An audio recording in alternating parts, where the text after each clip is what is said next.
What's going on? So I wanted to do this video about that inmate who had that video that went live about the coronavirus and where he was in prison. I think it was in Ohio. And I wanted to give him hope he's doing all right. Apparently it seemed like they say he's missing or something, but I wanted to give him a shout out because when they throw smoke screens about the getting back to normal, which will never go happen again. They don't talk about people in lockup, and they don't, and thoughts on the ones, especially the ones that are doing time when they shouldn't be in there. They should be home, what have you. Especially the ones non-offensive that have gotten what I call sucker charges and sucker sentences.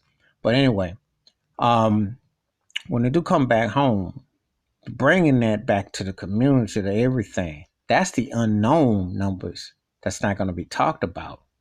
And that's what Trump and the government and so on ain't talking about that population that brings it out, because that's unaccountable numbers.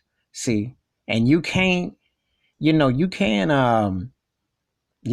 well, this is a neighborhood watch. It's a body watch. It's a reality watch. So what happens in that capacity? What happens in that situation?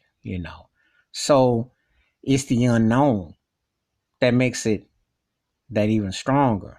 Now we know the prison business in America is $1 billion enterprise. Walmart watching you, Walgreens watching you, all of them, sanitizer, soaps, etc., etc. So how are you going to protect? How are you going to take care?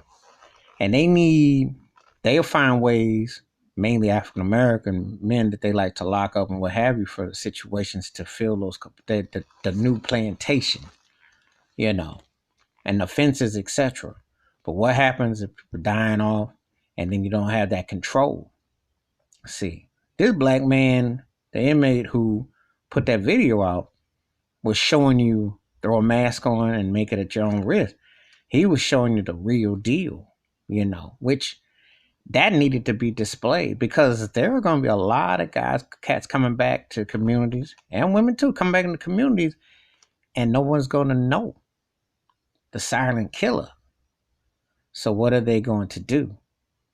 Because if you're giving them 3 meals and a cot, and also you're giving them medical, well, how are you taking care of them? See, again, the inside and the outside ain't that far away, And don't get on no high horse and act like people are better or worse because of situations, because situations occur, but now everybody is in the same boat. So I wanted to give that brother a shout out, because that video was very important.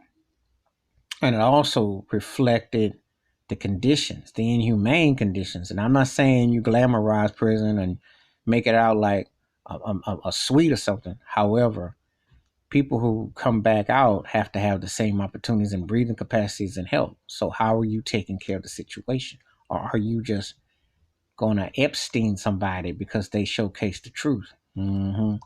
Makes you wonder. Anyway, that's my thoughts and takes about the inmate who showed the video about the coronavirus in prison, and appreciate him, and anybody that, again, non-risk threatening, who shouldn't be in there, and they're coming back.